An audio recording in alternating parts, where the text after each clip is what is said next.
हरे कृष्णा हरे कृष्णा हरे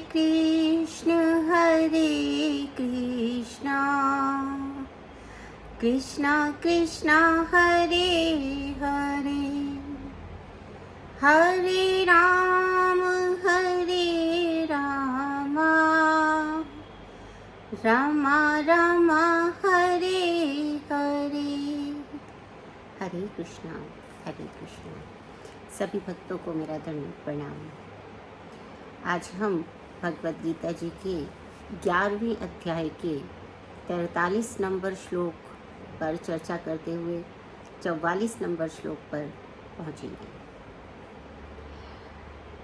इस अध्याय में जैसा कि आपको ज्ञात होगा कि भगवान ने अपना विराट स्वरूप अर्जुन के सामने प्रकट किया है और अर्जुन जो अभी तक तो सोच रहे थे कि भगवान मेरे मीन्स मित्र हैं, मेरे सखा हैं, मेरे फ्रेंड हैं, तो उनके नाम से बुला रहे थे, उनको सारथी की तरह समझ रहे थे, मित्र की तरह समझ रहे थे।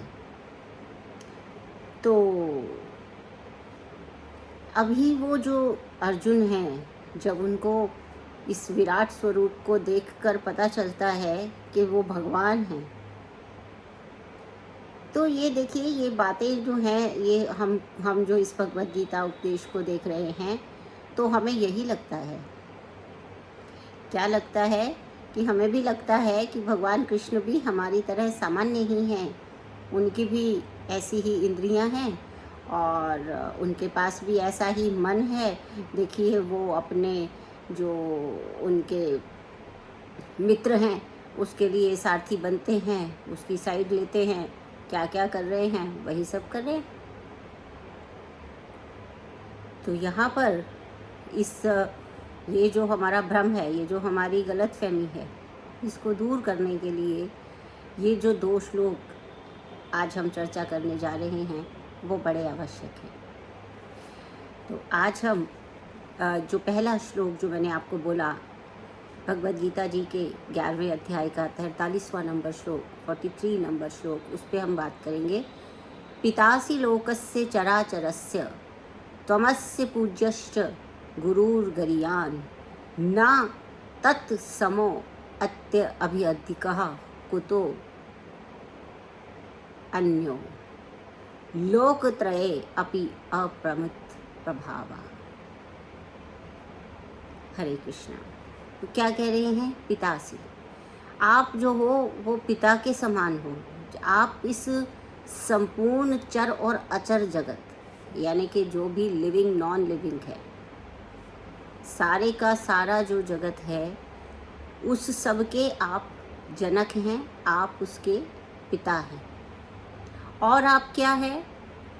त्वमस्य पूज्यश्च गुरु गरीयान्, आप पिता के समान पूजनीय। जैसे कोई अपने पिता की पूजा करता है, उसी प्रकार से आप पूजनीय हैं। बता रहे हैं कि आप पूजनीय हैं।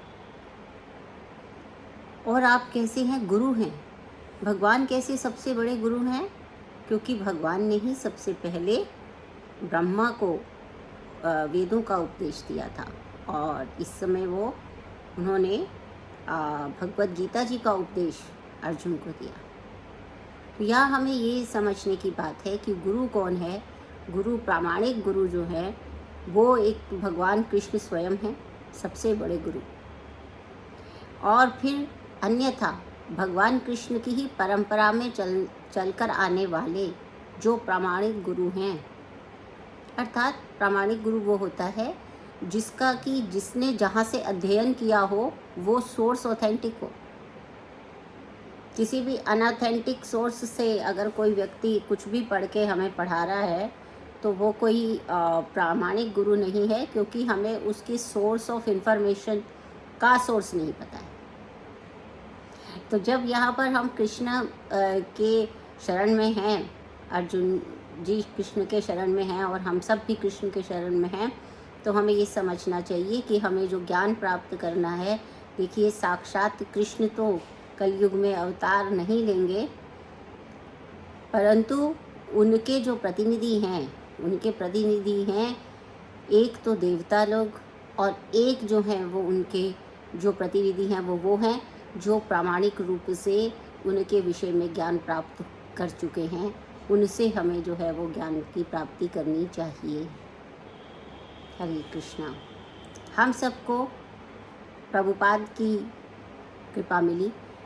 प्रभुपाद प्रामाणिक गुरु हैं और उनसे हम भगवान कृष्ण के विषय में बहुत सारी बातें जानते हैं और उन्होंने ही हमें हरे कृष्णा महामंत्र का ये मंत्र का ये वरदान दिया है एक प्रकार से। तो यहाँ पर ये कहा जा रहा है कि आप पिता हैं, आप जो हैं वो इस संपूर्ण लोक के जनक हैं, आप गुरु हैं। ना त्वत्समो अत्य अभिअधिकः कुतो अन्यो, क्योंकि आपके समान या आपसे अधिक ना ही कोई आपके तुल्य है और ना ही आपके कोई समान हो सकता है। इसीलिए लोकत्रये अपि अप्रतिम प्रभावः। आप कैसे हैं कि इस पूरे लोक में अप्रतिम प्रभावः, आपके जैसा कोई दूसरा अचिंत्य शक्ति वाला कोई और नहीं है।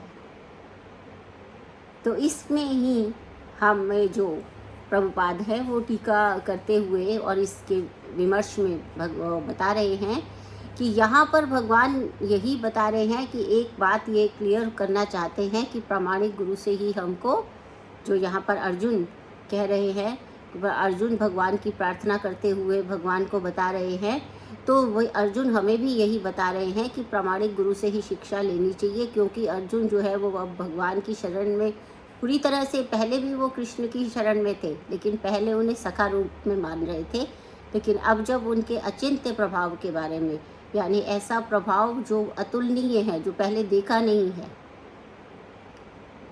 और विश्वास नहीं हो पाता ऐसी चीज़ों के बारे में, जब वो देख चुके हैं तो अब वो भगवान की इस प्रकार से स्तुति कर रहे हैं कि हे भगवान, आप ऐसे हैं, आपके समान और कोई भी नहीं है। तो यहाँ पर जो है विमर्श में कहा गया कि हाँ, भगवान के समान कोई नहीं है, तो हमें भगवान को जानने के लिए या तो प्रामाणिक गुरु होना चाहिए हमारे पास, या साक्षात भगवान कृष्ण होना चाहिए। गुरु परंपरा का अर्थात यहाँ पर महत्व बताया गया है।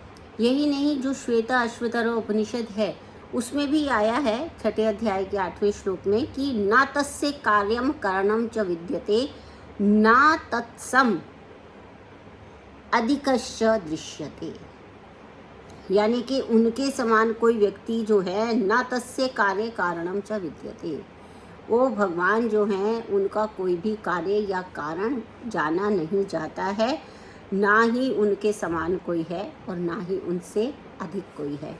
तो यहाँ पर ये बताया गया कि हम जो इस भ्रम में थे, जैसे मैंने आपको पहले बताया कि भगवान की भी ऐसी ही इंद्रियां हैं हमारे जैसी, ऐसा ही मन है, लेकिन नहीं, भगवान जो हैं वो, उनके आत्मा और उनके शरीर में कोई भी अंतर नहीं है।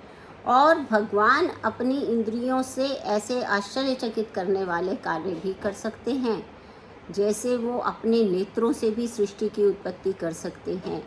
वो किसी भी इंद्रिय से किसी अन्य इंद्रिय का कार्य कर सकते हैं। उनके मन और उनके शरीर और वो जो भी भौतिक रूप से दिखाई दे रहे हैं उसमें और उनके आध्यात्मिक स्वरूप में कोई अंतर नहीं है, क्योंकि उनका स्वरूप जो है वो अभौतिक होते हुए भी भौतिक और इस प्रकार से है कि हमारा उनको समझ पाना कठिन हो जाता है, क्योंकि उसको ऐसे है कि हमारे समान इंद्रियां नहीं है, क्योंकि हमारी इंद्रियों की क्या त्रुटि है कि हमारी इंद्रियां सीमित है। हम तो जितना हमें दिखाई देता है उतना ही देता है, लेकिन उससे कहीं अधिक हमें जो है वो भविष्य काल दिखाई नहीं दे रहा है, हमें अतीत काल दिखाई नहीं दे रहा है। हम पहले भी जान चुके हैं, जब भगवान अर्जुन से बता रहे हैं 2 अध्याय में कि ऐसा कभी नहीं था कि तुम नहीं थे या मैं नहीं था, लेकिन तुम भूल गए हो और मुझे सब याद है। तो उन्होंने कहा ऐसा भी होगा भी नहीं कि तुम ना हो या मैं ना हो, लेकिन ये जो जीव है, ये जो भौतिक सृष्टि में बंधा हुआ जीव है, बद्ध जीव है, ये विस्मरण कर देता है, ये भूल जाता है और भगवान भूलते नहीं हैं। तो भगवान जो हैं उनकी अपरिमित शक्तियाँ हैं, उनकी इंद्रियों की भी असीमित शक्तियाँ हैं, उनके मन और बुद्धि सभी असीमित हैं। ये सब यहाँ पर हमको ये अर्जुन जो है वो भगवान की स्तुति करते हुए हमें बताना चाह रहे हैं। और भगवान ने स्वयं भी जो चौथा अध्याय है उसके 9वें श्लोक में उन्होंने खुद ही कहा कि जन्म कर्म च में दिव्यम एवं यो वेत्ति तत्वतः त्यक्त्वा देहम पुनर्जन्म नैति मामेति सो अर्जुना। अर्थात ये है कि जन्म कर्म च में दिव्यम, जो मेरे जन्म और मेरे कर्म को ऐसा समझ लेता है, दिव्य मान लेता है, यो वेत्ति तत्वता, जो मेरे जन्म और मेरे कर्म को तत्व से जान जाता है, त्यक्त्वा देहम पुनर्जन्म नैति, उसको इस देह को त्याग करने के बाद पुनः जन्म नहीं लेना पड़ता है। वो होता है क्या? मामेति सो अर्जुना, मेरे पास ही आता है। तो यहाँ पर भगवान इस प्रकार से बता रहे हैं। तो जब अर्जुन इस तरह से प्रार्थना कर रहा है तो उसकी प्रार्थना का क्या है कि प्रार्थना के बाद भी उसका मन नहीं भर रहा है। तो फिर वो क्या कह रहा है, क्योंकि वो डर गया। अब इतने विराट स्वरूप भगवान, इतनी असीमित इंद्रियां, असीमित मुख, असीमित उनका स्वरूप है कि उसको देखकर वो भयभीत हुए। इसलिए भगवान से क्या कर रहे हैं? क्षमा मांग रहे हैं। तस्मात् प्रणम्य प्रणिधाय कायम प्रसादये त्वाम ईशमीड्यम पितेव पुत्रस्य सखेव सख्युः प्रिये प्रियहर्षि देव स्वरम। हरे कृष्णा। अब अर्जुन क्या कह रहे हैं कि आप प्रत्येक जीव के पूजनीय भगवान हैं, इसलिए मैं गिरकर आपको सादर प्रणाम करता हूँ और आपसे कृपा की याचना करता हूँ। जिस प्रकार पिता अपने पुत्र की ढिठाई को सहन करते हैं, या मित्र अपने मित्र की धृष्टता को सह लेता है, या प्रिय अपनी प्रिया की धृष्टता को या अपराध सहन कर लेता है, उसी प्रकार आप कृपा करके मेरी त्रुटियों को सहन कर लो। तो इस श्लोक को आज पढ़ने का जो सबसे बड़ा लक्ष्य क्या है कि हम ये जानें कि भगवान कितने असीमित हैं। भगवान हमसे, उनसे, उनके तुल्य या उनसे अधिक कोई नहीं हो सकता है। इसीलिए उनके चरणों में गिरकर, यानी कि उनके चरणों में हम शरणागति हो जाएं और हम भगवान से ये प्रार्थना करें अर्जुन के समान कि हे भगवान, आपसे बढ़कर कोई है ही नहीं और आप कृपा करके मुझ पे कृपा कर दीजिए। आपकी कृपा, आप बहुत बड़े हैं, आपकी प्रसन्नता के लिए आप मुझ पे कृपा कर दीजिए। और पितेव पुत्र से, जिस तरह से कैसे कर दिए, क्योंकि भगवान जो हैं वो कई हमारे साथ संबंधों से, हमारे जीव, जो हम एक जीव स्वरूप है, हमारा एक निश्चित संबंध है भगवान से। तो भगवान कह रहे हैं कि मतलब भगवान का, अर्जुन कह रहे हैं कि जैसे पिता जो है पुत्र के अपराध क्षमा कर देता है, जैसे एक मित्र के जो भी अगर थोड़ी बहुत लड़ाई झगड़ा नोकझोंक होती है तो मित्र में हम बुरा नहीं मानते ना, अपनी फ्रेंडशिप में, तो उस फ्रेंडशिप में भगवान माफ़ कर दे। या फिर जैसे एक प्रेमी प्रेमिका है तो उनमें से किसी से कोई गलती हो जाती है, प्रिया से कोई गलती हो जाती है, तो प्रेमी उसको अपराध माफ़ कर देता है। उसी प्रकार से ही भगवान कृष्ण, आप हमारे सभी जो अपराध हैं उनको क्षमा करें।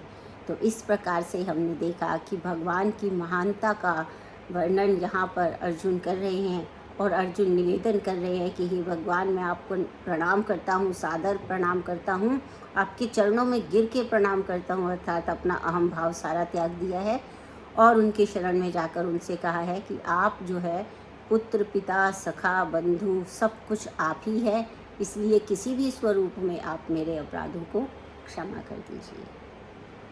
तो हरे कृष्णा कृष्णा कृष्णा हरे हरे, हरे रामा राम राम हरे हरे, हरे कृष्णा।